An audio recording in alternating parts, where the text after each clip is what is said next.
Actually, I thought today we would start by going straight into practice and doing just a short mindfulness exercise or meditation, and just a few words introducing that. So I also I teach mindfulness to companies and corporations and organizations, and one of the things that we teach there is that you can start any meeting that you have. You can start that just 1 minute of focus training, and if you're able to do that, you're going to have a much more focused and clear and calm meeting. So I don't know, does anyone have a job where there's a lot of meetings happening? Anyone who has a job these days has a lot of meetings, and they're back to back, and everyone is sitting there with their little smartphones and computers, and you don't have anyone's attention, and you don't even know why you were called into that meeting, and so on. So it tends to be not very focused, not very mentally effective. So even just starting like this session, it's really good to do a short practice, and by doing that, maybe just releasing the day that we have behind us, all the thoughts and this and that, and we're already probably planning ahead after this session. So it's good to just mentally just drop into this space, collect our focus. But then also, as today we will emphasize relaxation. So it's also good after, I imagine, just like myself, you've probably been running around all day doing lots of things, and we tend to accumulate a lot of tension over a day. So let's just sit for a few moments. This will just be maybe about 5 minutes of practice. I'll just wait for our latest arrival.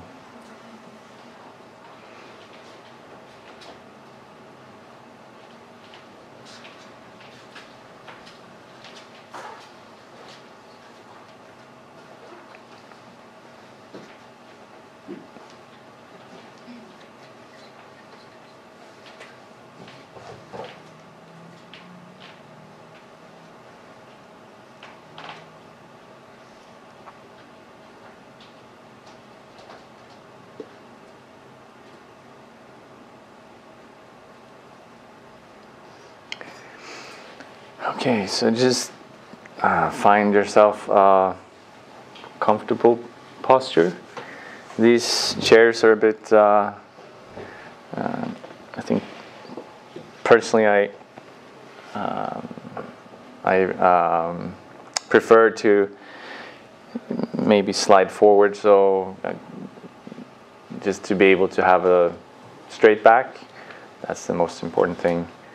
But you also want to be as relaxed as possible. So have this upright, stable posture that really embodies wakefulness and alertness.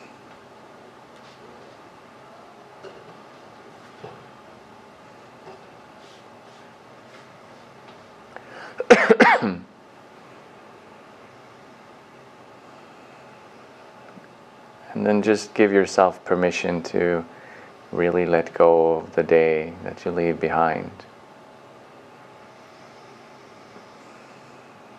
Give yourself permission to drop into this moment.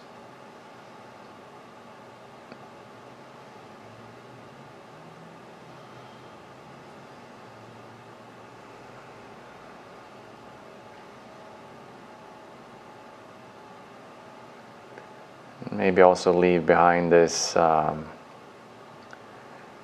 attitude of striving and planning and fixing, that we spend our days mostly in that mode mentally.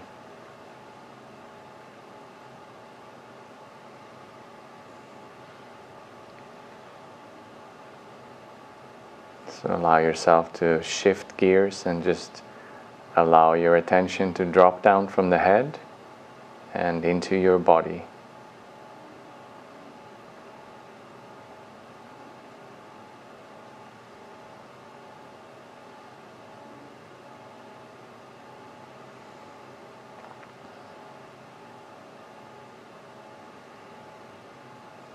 Just connecting with the natural rhythm of the breath.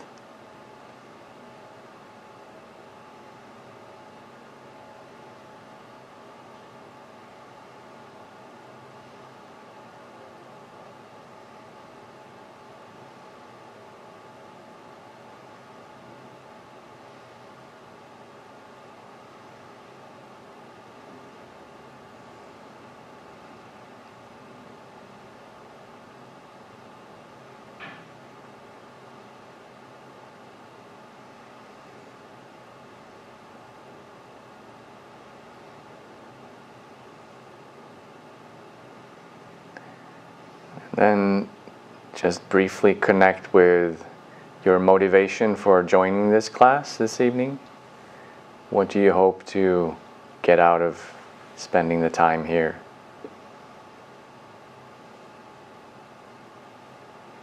And what can be supportive for that intention, that motivation?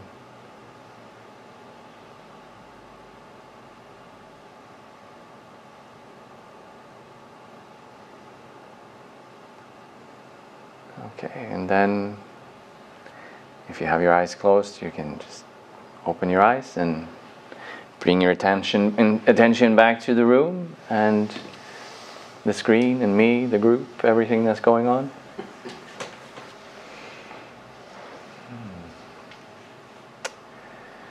Okay, so I thought I would start today with just giving a bit of a recap from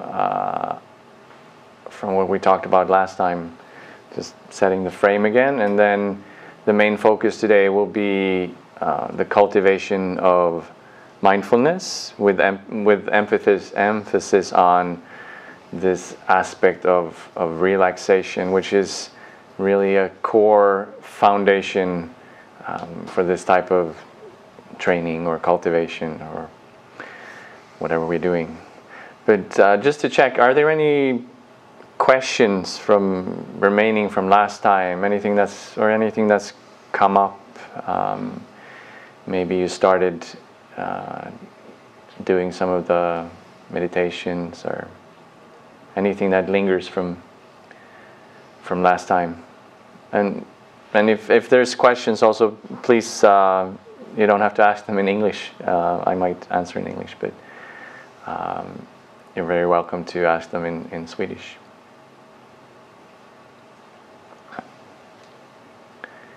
Okay, nothing. It was crystal clear last time, obviously. Okay. But if anything comes up at any point, please just interrupt me and ask, so we are clear. And it's not very helpful if I don't make sense. So please interrupt me if there's anything, or any reflections, comments, and so on. Okay, so last time we started out by talking a little bit about what is actually mindfulness, and I mentioned these two streams of mindfulness. Well, if you trace it back, it goes back, I don't know, 5,000-10,000 years, mostly in the Indian culture, and then Buddhism picked it up and ran with it for about 2,500 years. Then it came here, and psychologists picked it up and realized that this is great therapeutic tool. But the material here is drawing maybe more on the definitions coming from the Buddhist psychology and philosophy. So sometimes it differs a little bit from the more modern Western definitions. So the Buddhist definition of mindfulness is simply, the word is sati or smriti in Sanskrit. So it simply means non-forgetfulness. So this The definition I have here is the faculty of sustaining voluntary attention continuously upon a familiar object without forgetfulness and distraction. So it's tightly tied to focus and attention. It's really what we're doing here is cultivating attention skills. So really sharpening that ability of whatever we place our attention on. If it's our, when we do the meditation, it might be our own breathing, but with a non-distractedness, so we don't allow our mind to go all over the place, which is a really helpful skill to have if you want to have a meaningful conversation with someone, or if we have, we set our goal for ourselves and we want to keep moving towards that goal. It's really helpful to have this ability. But it also, a lot of our suffering, a lot of our mental suffering is coming from thoughts that tend to go into the past, and we worry about this and that. And so really just collecting our mind and having a more stable, calm, and clear and focused mind. But then if you look at, I don't know if most of you might be familiar with Jon Kabat-Zinn and mindfulness-based stress reduction. The definition there is paying attention in a particular way on purpose in the present moment and non-judgmentally. So by that definition, mindfulness is more just paying attention to whatever comes up, just observing all that's going on, which is, we're going to do that practice a few sessions from now. It's an extremely useful skill to cultivate, but it's not necessarily the whole picture of mindfulness. And then in this course we're going to do two things. We're going to cultivate mindfulness, so that's kind of like, strengthening our attention skills, training. There's definite changes in the brain when we do this kind of practice, so it's kind of like just strengthening our attentional muscle. So that's one part. But then, so that's the first 5 sessions, starting today. And then the last 3 sessions will be about applying mindfulness. So really, it's kind of like a scientist. So we make sure that our instrument is as good as it can possibly be.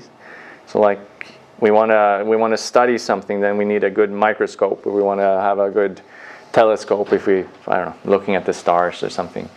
So then we're going to apply our mindfulness to our own experience, which is then a foundation for creating better mental habits and relating to the world in a more skillful and helpful way. But we'll get back to that.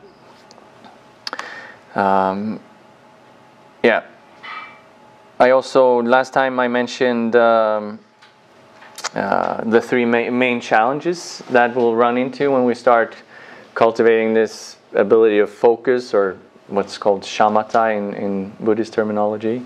And the first one is that we tend to tense up. And we are such, overachievers, maybe is a good word.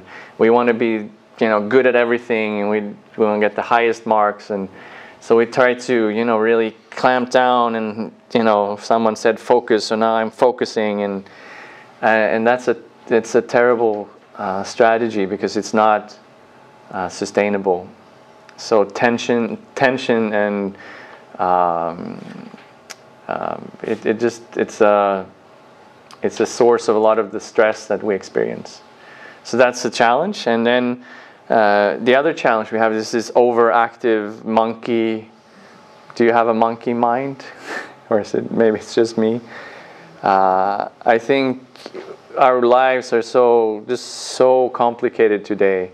So we all have minds that are completely all over the place. And that's not very helpful if we're trying to cultivate a stable, calm, and clear focus. So that's going to be a challenge that we'll run into. And the third one is drowsiness, dullness. So if agitation is on one end, the other one is we sit down and we just fall asleep. And some people, they spend years and years thinking that that is actually meditation, that kind of a little bit spaced out, really nice, but that's not mindfulness. Mindfulness has this really, it is extremely relaxed, but it also has this clarity, this sharpness, this alertness to it. So those are some of the challenges that we will look into.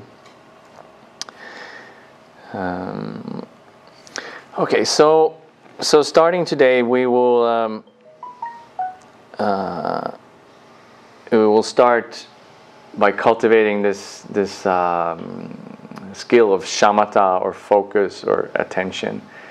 And for the first 3 sessions, 3 weeks, we will be using the breath. So that's the most common object used traditionally. So if we are going to cultivate attention or focus, we need to focus on something, and the breathing is very supportive. It's always there. You can meditate on your breathing while you're standing in line waiting. You're at the grocery store, instead of getting all irritated that the other line is moving faster, which is always is. Then you can just connect with your own breathing, because it's always present. And also using the breath tends to naturally calm and soothe the whole body and the nervous system. And it also just dropping down into the body helps us get out of this discursive, non-stop thinking mind. So using something physical like the breath is really good, especially in the beginning. Then starting on session 4, we will use another object for attention, namely our own minds. So then we will focus on all the things that's happening in our minds, our thoughts, our impulses, their mental images, their reactions, and there's also, we experience all sorts of tactile sensations, sounds. So we will start to use that as an object of focus. And that's very powerful, because then we can start to become, it's like we're slaves of our own minds. Any impulse that comes up, we tend to follow it. And any thought that comes up, we tend to follow that train of thought. So by meditating on the mind, we start to get this kind of observer's perspective on what's going on in our brains and our minds, which is very, very helpful, because then we can we don't have to be so tormented by our own minds. We don't have to believe everything our thoughts are telling us, and so on. So very helpful. And then on the 6th session, we will use what's sometimes called just awareness. And that's sometimes a bit tricky, because it's almost too simple. It's simply paying attention to the fact that we're aware. It doesn't matter what we're aware of, but we have this quality of awareness or knowingness. And if we start to pay attention to that, we start to realize that this awareness is like an underlying stillness. It's kind of like this space where everything is happening. So instead of being, hypnotized with everything that's going on, we can kind of just rest in that space or that stillness. And that's even more powerful, because then we can, even though we're in activity, we're going through our daily business of things, we can still rest with that. It's called stillness in motion. So we can rest with that stillness and have access to something that's stable and still and clear in the midst of motion or action. And if that doesn't make any sense, maybe some of you have tried something like that before, but we'll get there gradually. But it's extremely powerful to have access to that kind of stillness in the midst of just the turmoil of everyday life. So that's the cultivating mindfulness part, the first 6 sessions, starting from now. Any questions? Does that make sense? Are you at the right place, the right course? Ready to start cultivating mindfulness. Okay. And then the last 3 sessions, 6, 7, and 8, will be this application of mindfulness to our own direct experience. So, so there's the Buddhist term for this is vipassana. It's the roots of that word is vi, which means higher or superior, and passana, which means to see. Usually in English it's translated as insight meditation. So now we're cultivated our mindfulness, and then we turn it in towards our own experience and to the experience of what's going on around us. I think I'll skip the 3 stages there. Okay. And specifically, we'll be turning our attention to 3 characteristics of reality, or 3 things that are really true and happening all the time, but we're not in tune with them, so it tends to cause problems for us. And the first one is impermanence or change. So intellectually, we know that things are changing all the time. We know we're getting older. We know things are changing, but we know that intellectually, but emotionally and habitually, we're not in tune with that reality, which causes a lot of problems for us. For example, have you ever had the experience of when we look ourselves in the mirror from day to day, it doesn't seem like much is changing, right? You look kind of the same. But then if you look at a photograph 10 years ago or 20 years ago, change becomes very obvious. But we're not in touch with the fact that we are changing all the time, and everything around us is changing all the time. And that causes suffering, because if we expect things to remain the same, for example, I buy this new wonderful iPhone and I love it, I'm so happy, and then I drop it in the toilet, or I drop it and it breaks, and then I get really upset because I was attached to my iPhone. But that's really the only thing that can happen. Eventually it will get old, it will be outdated, it will break. It's just, as soon as we buy it, that's just a fact that that's going to happen. So if we're more in touch with the changing nature of everything, then we don't have to struggle against change. We can kind of use it to our advantage more. But it's not an intellectual thing, it's more an emotional thing, an habitual thing. So what the mindfulness meditation can help us with is to get more in touch with that kind of reality, so it doesn't cause us so much pain. And then we'll be looking at suffering. That's a heavy word, dissatisfaction. But we'll be looking at what is actually causing happiness, what is causing dissatisfaction or suffering. And just starting to pay attention that it's all happening. The key factor is our mind. How do we relate to things? We try to become happy by buying things, or getting a new partner, or getting a new career, and all these things are wonderful, but they cause happiness or pleasure temporarily, and then they change. So the most important factor for happiness or suffering is the quality of our own mind. So that's when we have to start looking and start cultivating. So that's that session. And then the third one, this is really straight out of Buddhist psychology, where it's called no self. But this is really becoming aware of how interconnected we are. We tend to see ourselves as kind of separate and not. I mean, the reality is that each and every one of us is completely interwoven with everything, society, but also each other, the world that we're interacting with. but we don't see that interdependence. We don't see that huge network of cause and effect. And again, that's something that causes unnecessary suffering for us.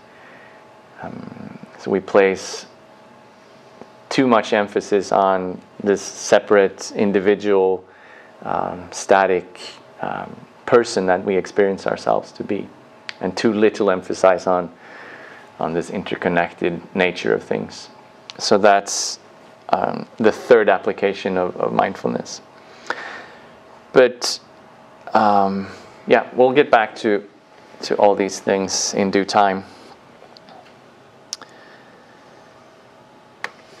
So, any questions on the application of mindfulness? Did that make any sense, or was it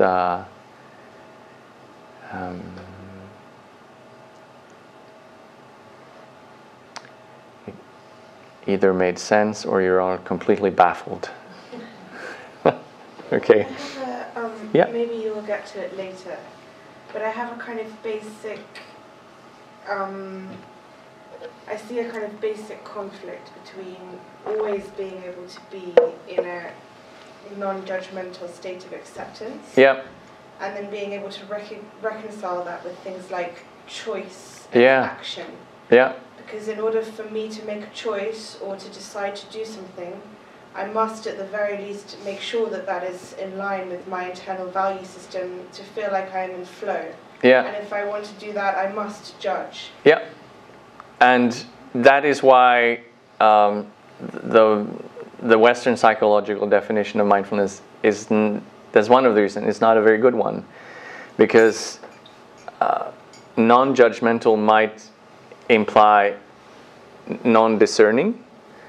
I mean, we have to be able to discern good from bad, or beneficial from not beneficial. That's actually one of the most important reasons that we want to have mindfulness in the first place. So yes, it's non-judgmental in the way that we're not projecting a lot of silly stuff onto things, but it's also judgmental in the way that it's clearly discerning. I know that this thought is helpful for me, this thought not so much, so I'm going to go with this thought. But if I'm not mindful, if I'm not paying attention, I'm just going to be pulled away with this thought. I don't know if that makes sense, but yes, you have to be discerning. Otherwise, I don't know, we'll just be non-judgmental vegetables or something, I don't know. It's like one of my teachers call it, what are they calling it? It's like mermaid? No, like a little monkey. They sit like this all day and look happy. And maybe they're doing non-judgmental meditation. I don't know, but it's that's not what we're aiming for. So we want that clarity, that sharpness.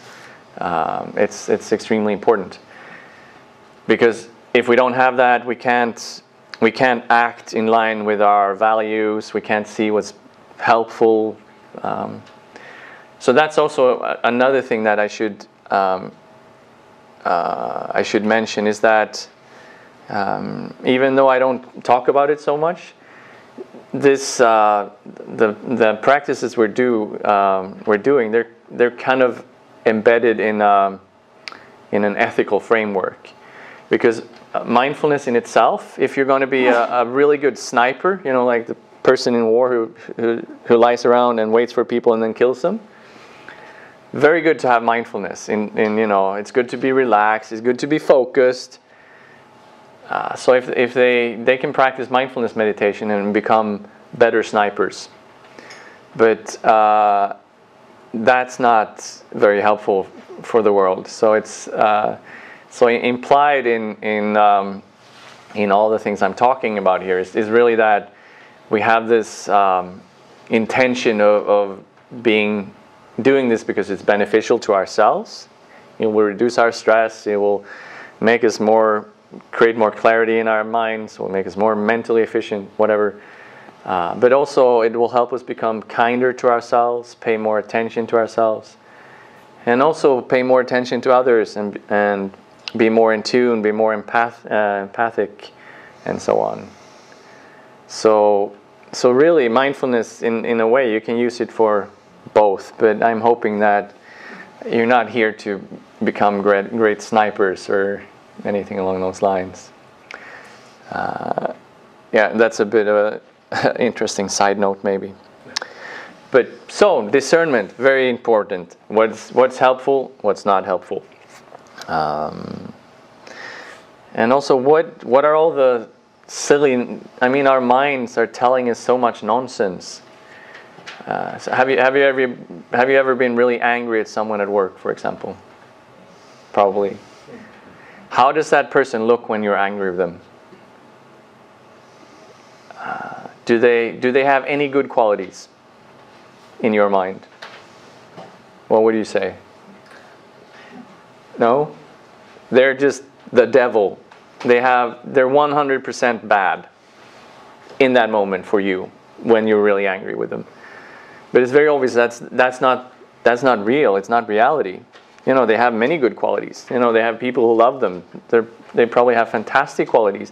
But when we're angry, we don't see any of those fantastic qualities. Because we believe all our thoughts, and our thoughts are telling us that, you know, they're an idiot because they did this and that. So mindfulness is also about seeing maybe a bit of a broader perspective, maybe taking that person's perspective. Maybe there's room for some compassion here, even though they're such an idiot. So, and so on. So it's really, mindfulness is the basic mental conditioning that we need to do any of these things, and all of them are very helpful. Okay, so going into today's topic more, which is specifically on relaxation. So when we try to focus on something today, say you have something really important at work that you really have to finish, and you know you're in that open office space, and you have to collect your kids later, whatever, so many things going on. But we have to focus. What do we do? What's our strategy? Or what would you do in that situation? You have to focus. So how do you make sure that you can focus on what's important? Any suggestions?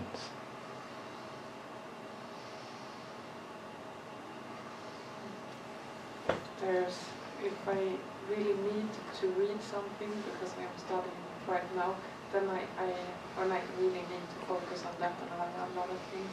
And my solution is to just read loud, because then it helps. Oh yeah.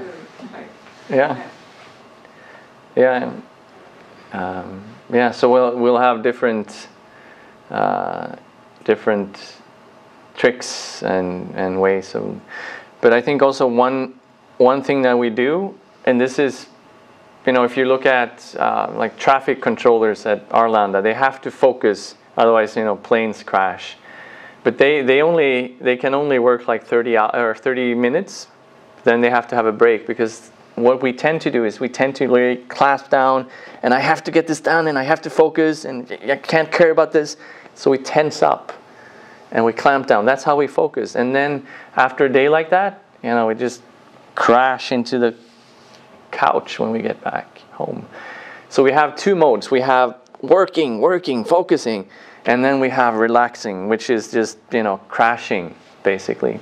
So we have these two extremes, which is not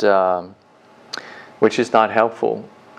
So we really want to cultivate relaxation as the foundation of focus, and then on top of that we can build stability, and on top of that we can build clarity. Last time I had this metaphor of the tree, with the roots of relaxation going really deep, and then the trunk of stability supporting the leaves and branches of clarity. So this is what we're going to to emphasize today. So we'll do what's called a full body breathing, just paying attention to the breath wherever we experience it. And as I mentioned briefly in the short exercise we did in the beginning, in order to have the body be as conducive to the practice as possible, it's important to have a straight back, which we have, if we sit relaxed, or if we lay down, or even we could even stand up and doing this. But it's good to have a straight back, but at the same time a relaxed back, so we don't strain and force. But we can if we just rest the vertebrae one on top of the other, we can sit with no exertion whatsoever. We can sit with a straight back. We're not used to doing that, but we can. And then again, we can sit in full lotus posture. That would be like the traditional Buddhist way of doing it. Most of us can't, but we can sit on a cushion on the floor. We can sit on the chair. We can lie down. Any one of those are okay. And then we can, if you want, you can allow your eyes to remain open. Usually when we meditate, we're conditioned to close our eyes, but it can be really good to have them at least slightly open, so we let some light in. If it's not too distracting, that can help with alertness and so on. And also, when we observe the breathing, we don't want to breathe in any special way. We just want to allow the breathing to be natural and follow its own rhythm without controlling, just observing the breath, not controlling it. And then in terms of preparing the mind, we want to really let go of the past, let go of the future, and bring our mind into the present, and give ourselves to permission to do that. Right now, I have nothing on my agenda. I'm just sitting here observing my own breath. That's all. So just let their mind, as much as possible, just rest with what's actually happening right now. Not the future, not the past. And then the actual practice. So we're practicing. We're going to do a 20-minute session, starting in a little bit. But so formal practice like this is very important. It's like going to the gym. But then, more important than that is then also applying this in daily life. So it's mindfulness or meditation is not just happening when you're here and when you do a session in the morning. It can happen throughout life, throughout every day. So I'll get back to that. Little practices that we can do just throughout the day to come back to relaxation, focus, clarity throughout everyday life. And as I said, in this practice we'll be using the breath. So see if you can just maintain a continuous attention on your own breathing. Wherever in this exercise, wherever you feel it most vividly, it can be the stomach or the chest or the nose. And then we use our introspection to see, am I still paying attention to the breath, or have I become distracted? And that's going to happen over and over again. We voluntarily direct our attention to the breathing. We follow the breath. But then something comes up and pulls us away. Just kidnaps our attention. So when that happens, again, we don't want to clamp down and sometimes we can feel that we're not doing it right. I'm not good enough at this. So we tense up and then we force our attention back. So we really want to do the complete opposite. Whenever you catch yourself having become distracted, take that opportunity to relax as fully as possible. So really just letting go, and then gently bring your attention back. So we relax, and then we just release that distraction. We don't have to follow that. It's very nice. We don't have to think those thoughts right now. Just let them do whatever they want, and then you return your attention. So that's like the formula: relax, release, and return. And most important here, the relax part, really emphasizing that relaxation. So, any questions before we go into meditation or practice?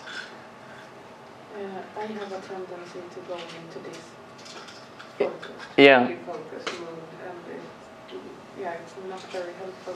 So I'm wondering, is it better to like sit in a kind of more relaxed posture, or is it better to like sit straight? Because that is one of the triggers. Yeah. Like, okay, now we're gonna meditate.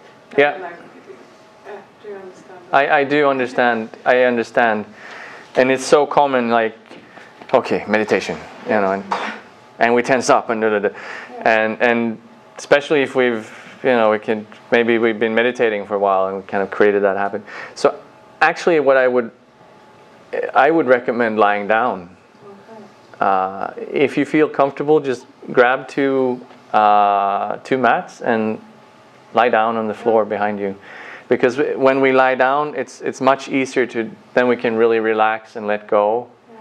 We don't have to think about posture or anything. We can just release and relax. So if you feel comfortable with that, I would really recommend lying down. And that and it goes for anyone who feels that would be helpful. Good question. Anything else that comes up? Weird question, maybe.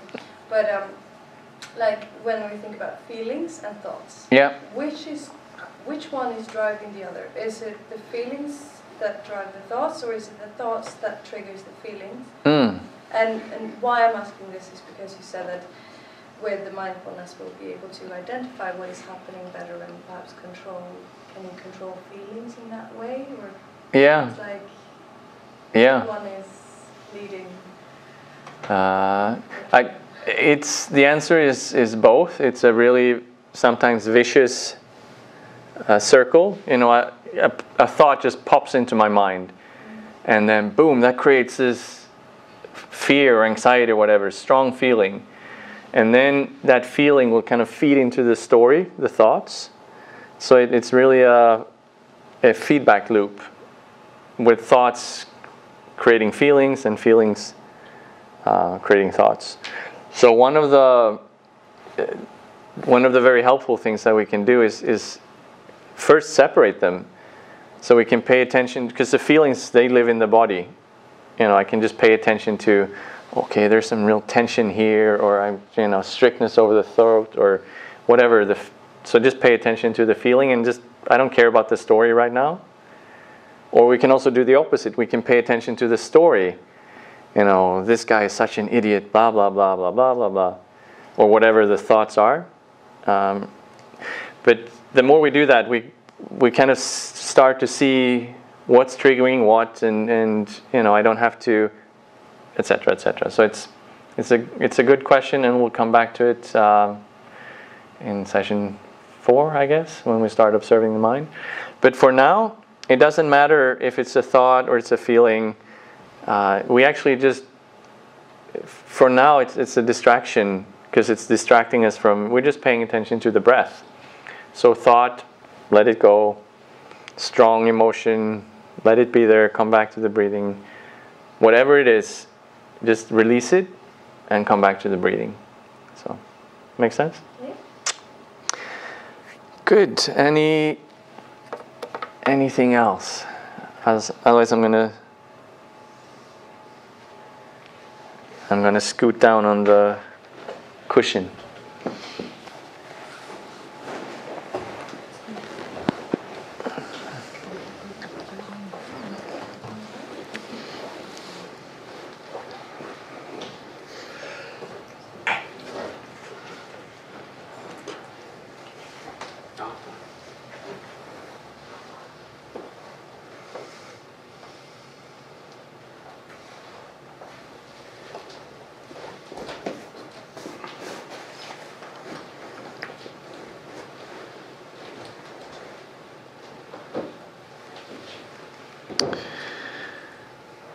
Okay.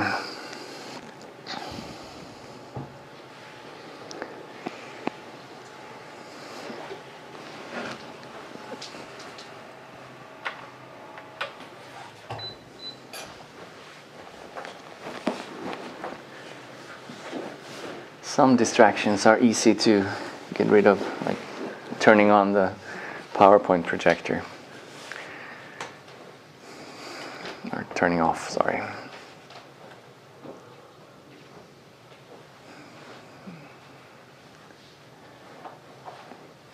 Okay, so try to find a posture that is comfortable.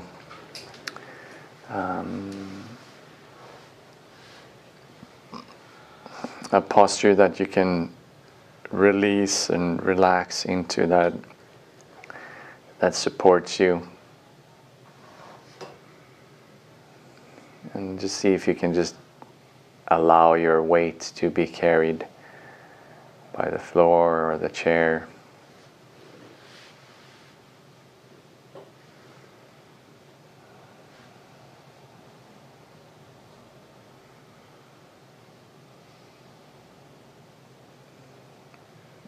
Just allowing the body to settle.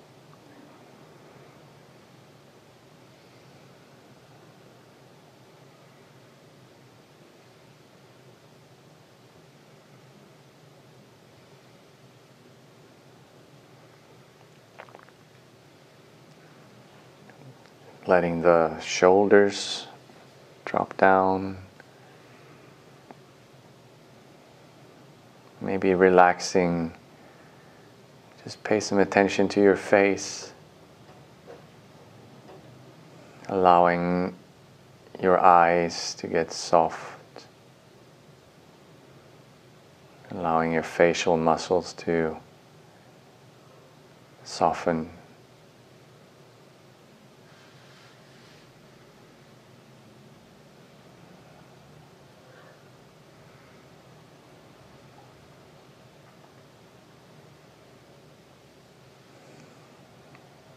And also mentally giving yourself permission to just release all thoughts. There's nothing you have to fix or control right now. You can let everything go.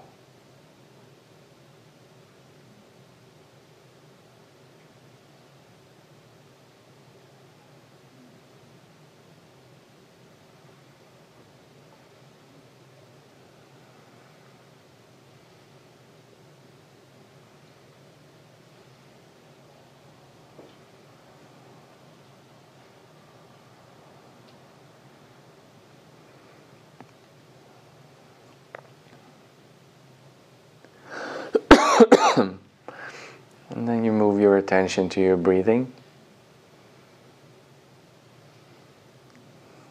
And just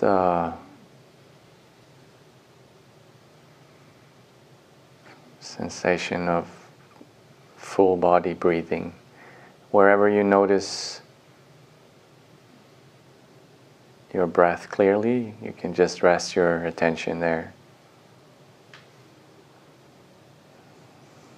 Maybe be a bit curious. Can you feel the movement of the breath in the back?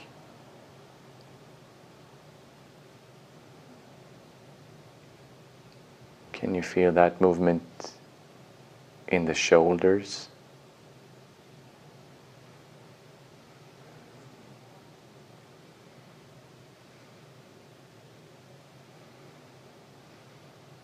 Can you feel it down, maybe even into the pelvis area, the abdomen and lower.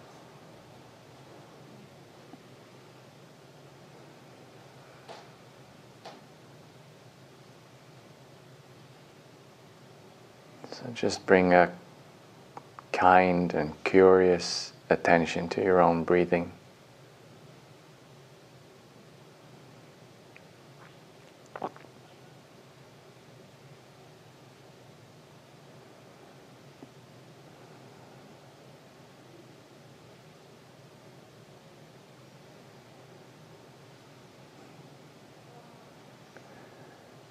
And there is this natural sense of release, of letting go with the out breath.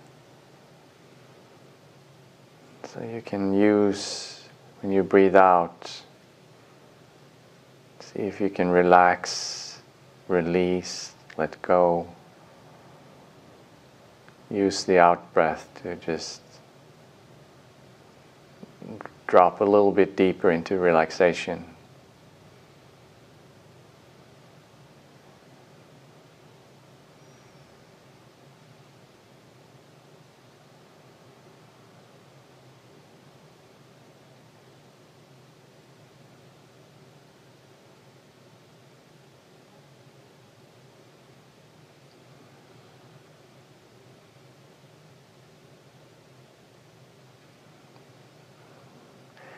And you can use the in-breath. So when you breathe in, you scan through the body and see if there's somewhere where you're holding tension. So you breathe in and scan through the body. If you find an area that feels tight and tense, then see if you can use the out-breath to release and relax.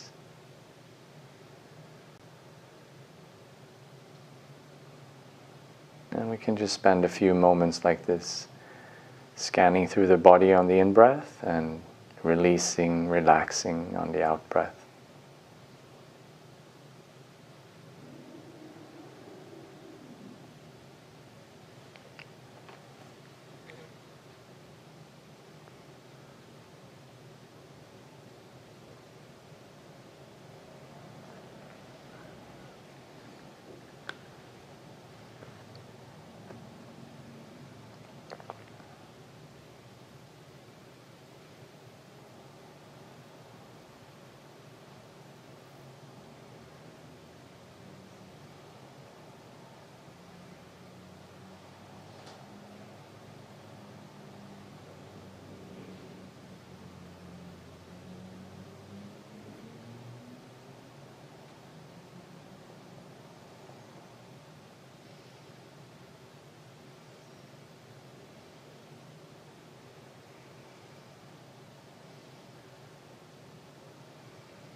And then you can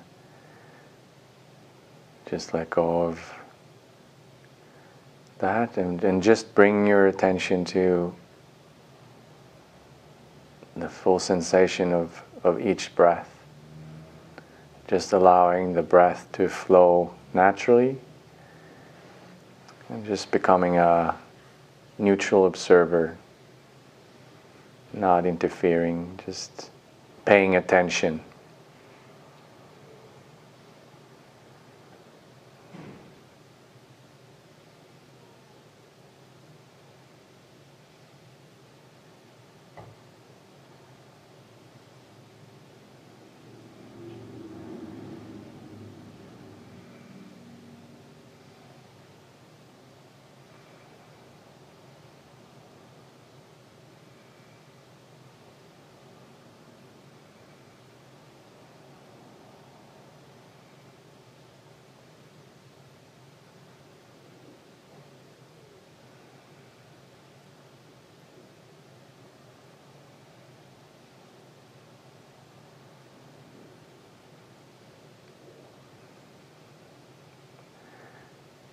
And when we do this, distractions might come up in the shape of thoughts or sounds, maybe even strong emotion or desire, physical sensations. So when that happens, just allow yourself to relax and then just gently release that distraction. You don't have to push it away, just let it be. And then you gently bring your attention back to the breath again.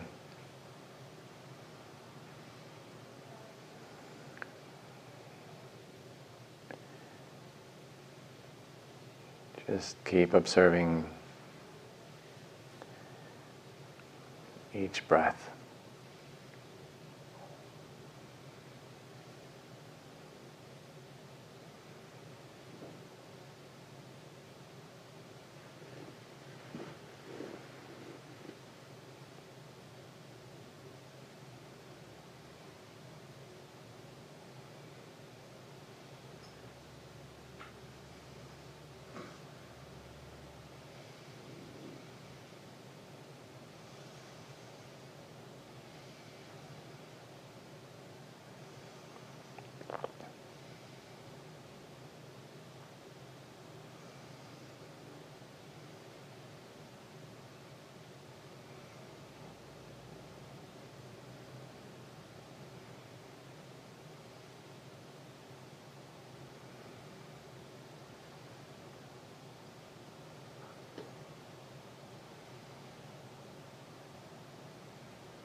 So distractions keep pulling our attention away. We relax, release, and return.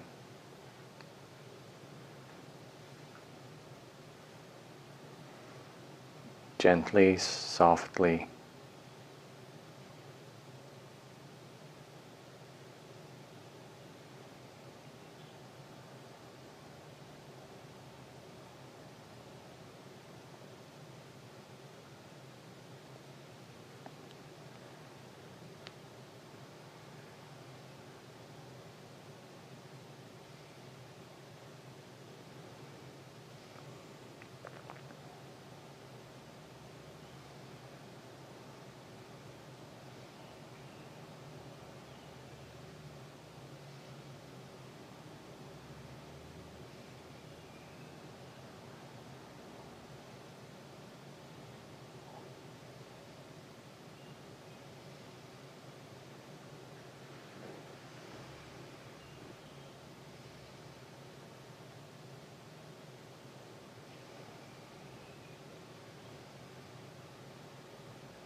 So just notice, where is your attention right now? And if you become distracted, then congratulate yourself for having become aware.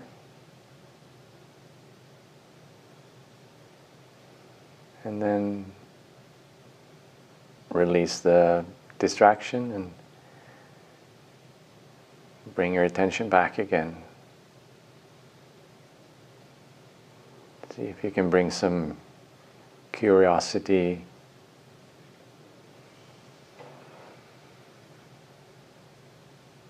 to the sensation of breathing.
Okay, so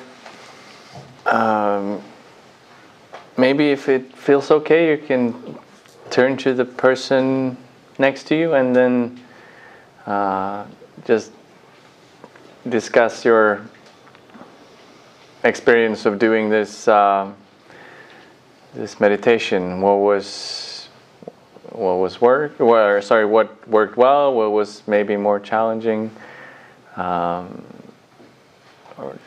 So see if you can pair up and spend a few minutes just talking about your experience.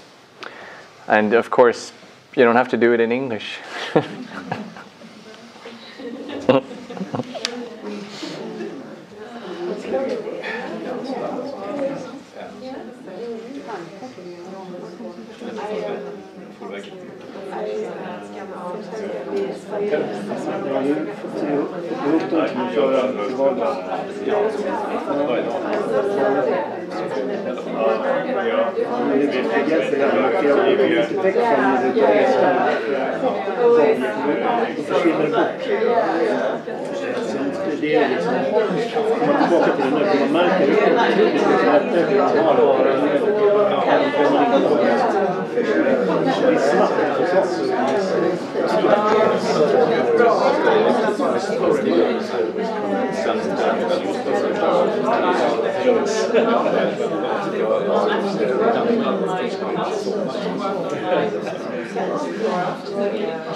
Det är bara en vanlig sak. Sen kan jag säga att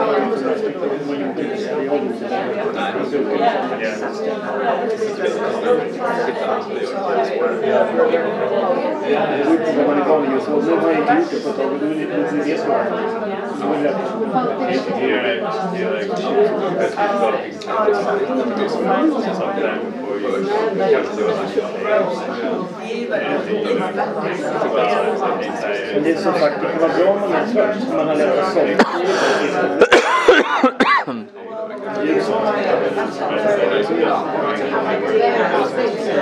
det kan vara värt att testa det är ett problem med det.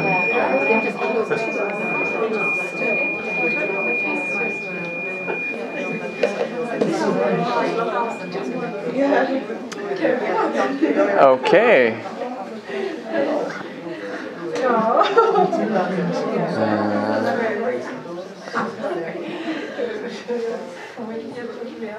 So,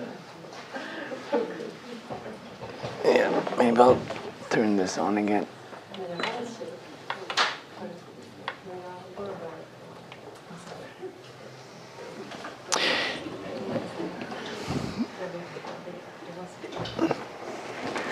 Okay, so now I'm very curious to hear a little bit what you talked about.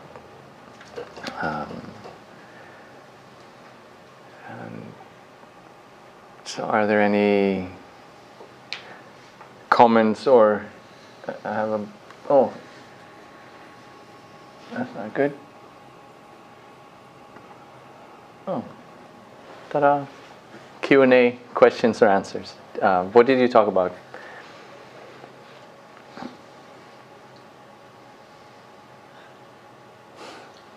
We had, at least both of us, we almost fell asleep during the meditation. Which is not, it's not good, but it's also hard not to keep falling asleep. Yeah. Yeah. And sometimes it just means we haven't slept enough, and and at least you became relaxed.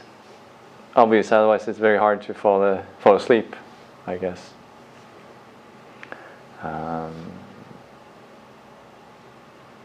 Yeah. So how did you handle? Was it okay to just feel sleepy, or how did you handle? I felt like I was like falling into the ground, like that falling feeling. And every time I was like, it was a bit of a shock every time. But then I was like, okay, if that's it, then okay. But then I opened my eyes a bit, and that actually helped a bit for me. And then I was like, okay, then. Yeah. Yeah, that can be just let some light in and activate. Otherwise, we're doing. It's called nodding meditation.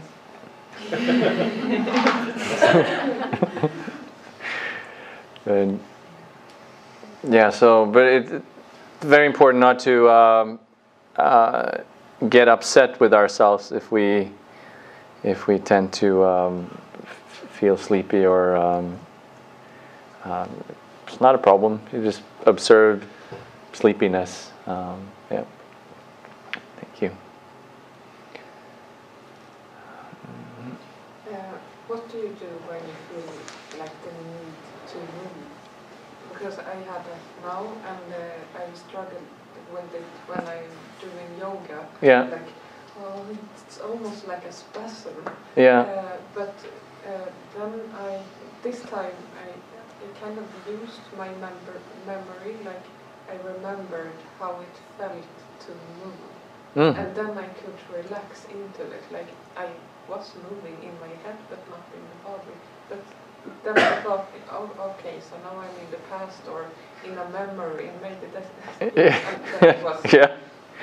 But how do you handle, like, when it comes to that, like, yeah. Because it's such a struggle to, like, no, I'm not gonna move.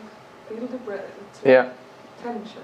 Yeah. So we tense up and clamp, forcefully not move. Yeah. Kind of. Yeah. So I think in there is no, if you can go to like a Vipassana retreat and you get the strict instruction, you should not move. Whatever happens, don't move. And I think that's not very good advice. So if especially maybe you're uncomfortable. Of course, you just move so you can become comfortable again. Try to shift your posture, but at the same time, it can also be if there's this impulse, it can be interesting to see. Okay, what happens if I don't act on the impulse? I just observe it. And usually, or rather always, the impulse will come, but it can feel so strong. But then if we just watch it, it will just release itself. but so we have to be. I can't give a yes or no answer. Just you have to kind of play with it. What happens if I just go along with the impulse? What happens then? What happens if I kind of just observe it? And so just. But in general, it can be good to not go with every impulse. So we kind of just watch for a while, and then if it's too much, then we just move. Yeah, because it was really interesting to use this technique. Like, how does it feel to move? And then it worked this time, but maybe it doesn't.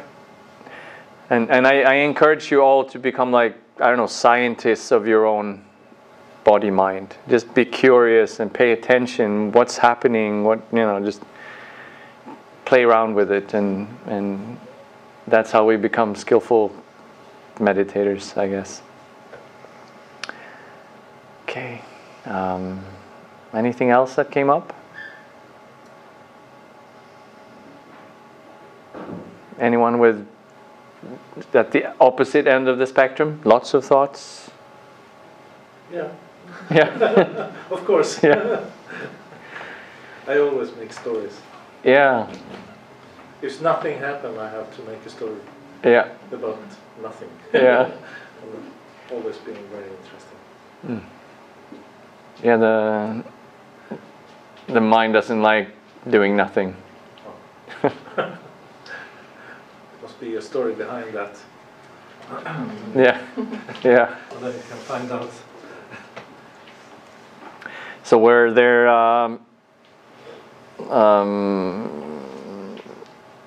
so there's a difference between like being pulled away or immersed in the story, or just What's watching immersed? it? Vad heter det? Vad säger man? Tvingad eller? Immersed är när man sjunker ner i vatten, så är man liksom omsluten av, eller så. Men att the thought is really, you're really one with it, and you're not observing. You're living the story, kind of. Yeah, it's always start a film or something like that. Mm. Bedtime stories or whatever. But just drag into it, and then I realized that here's a story going on. Interesting. Okay, let it go. But I never know how long the story has been on. No. Yeah. But I like to make stories also, so I don't know. You'll have a whole book by the time we're done with it. Yeah. But that's also interesting when we really lose track of time. It's like, I was supposed to watch my breath, and then maybe 3, 4, 5, 10 minutes have just gone by. Yeah. Okay. Any final questions? Otherwise, I will wrap. I have a bit of a cold and a bit of a fever, so I feel a bit not so much clarity. So I'm gonna wrap things up.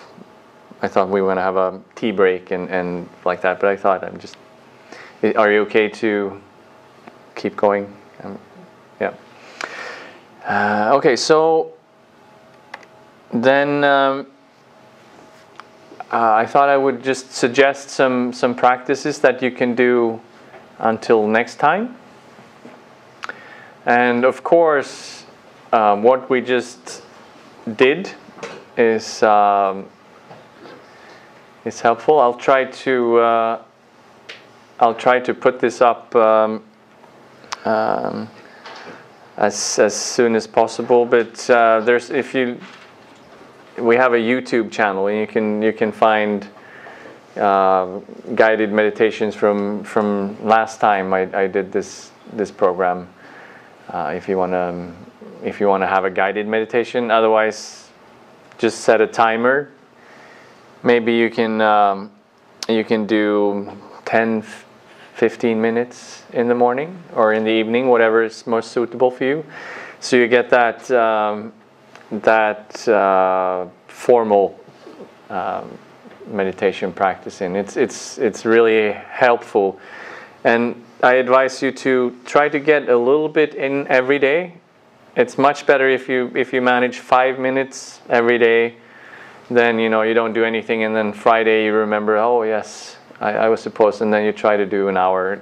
It's better to just a little bit every day, and then it's a good it can be a good way of starting the day. Not everyone can meditate in the morning because not everyone's a morning person, but it's whether you do or not. It's good to just you can also use this practice to set a good motivation for the day.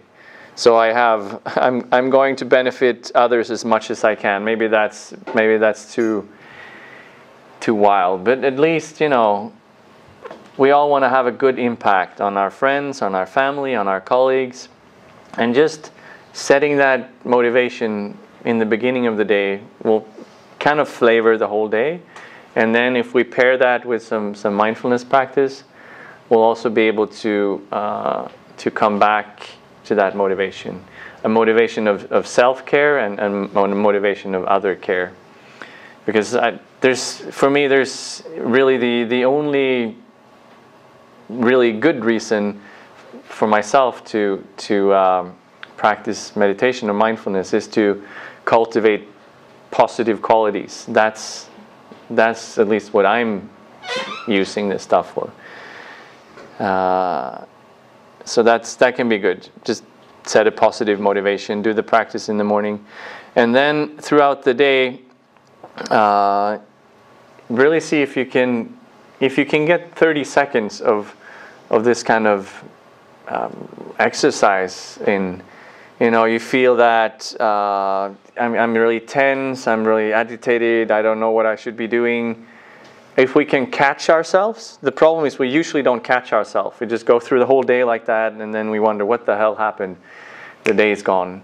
But if we can catch ourselves and just come back to the breathing, again, maybe use the out breath to relax, let go of all the thoughts, all the to-do lists, all the deadlines, all the blah, blah, blah, all the stories, and then just release and follow with full attention a few breaths. Then that can be extremely beneficial. And as a support, there are all these different apps. For example, you can set little reminders. Maybe you can. Does anyone have like Outlook? Set a little reminder in Outlook. You have your meeting, and then you have 30 seconds of releasing and relaxing. Or maybe have a little post-it on the computer screen that you see, oh, well, that's right, I was supposed to do some mindfulness. So just to remind yourself, these little triggers, or tie it into activities.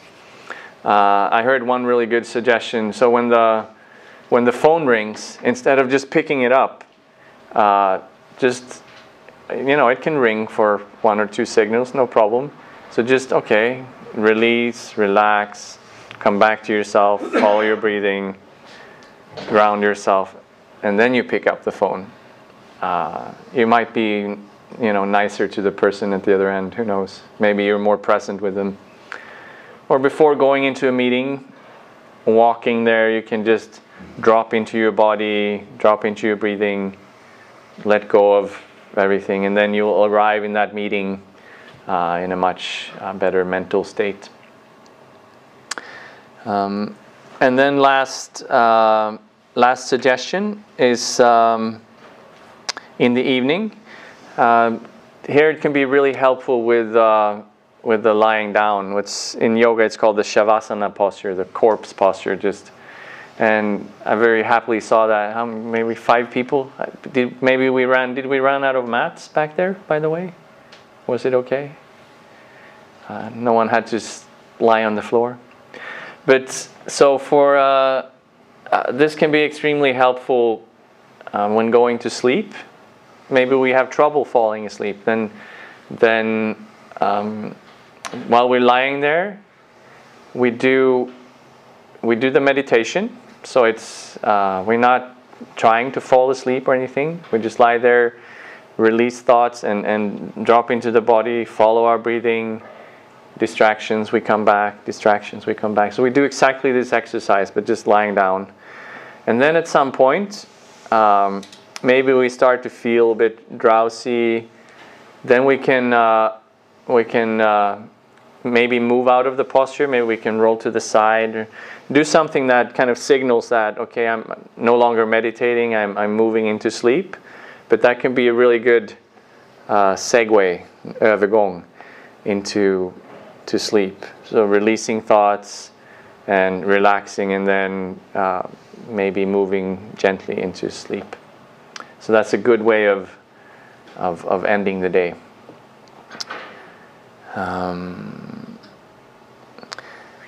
So any questions on like daily practice, or does it make sense? You want to give it a try? Because I'd be, if you throughout this course, if you really put this into practice, I'll be very happy. Because if you just come here Monday nights and that's all nice, but then that's not gonna do as much as if you really practice on a daily basis. Because this is really about creating new habits and starting to move things in a hopefully a more positive direction. So I really encourage you to try this out.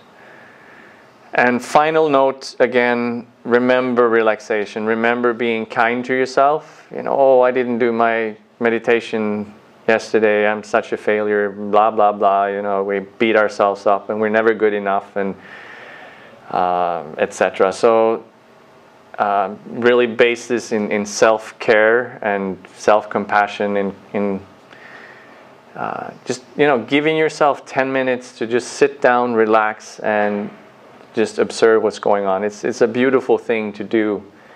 I was going to say to do to yourself, but that's not the right word. Anyways, for yourself, I guess. So I hope that you can take this practice with you, and then I hope to see most of you next week again. Thank you for your attention for this, what has it been, hour and a half. And good luck, and see you next week. Thank you.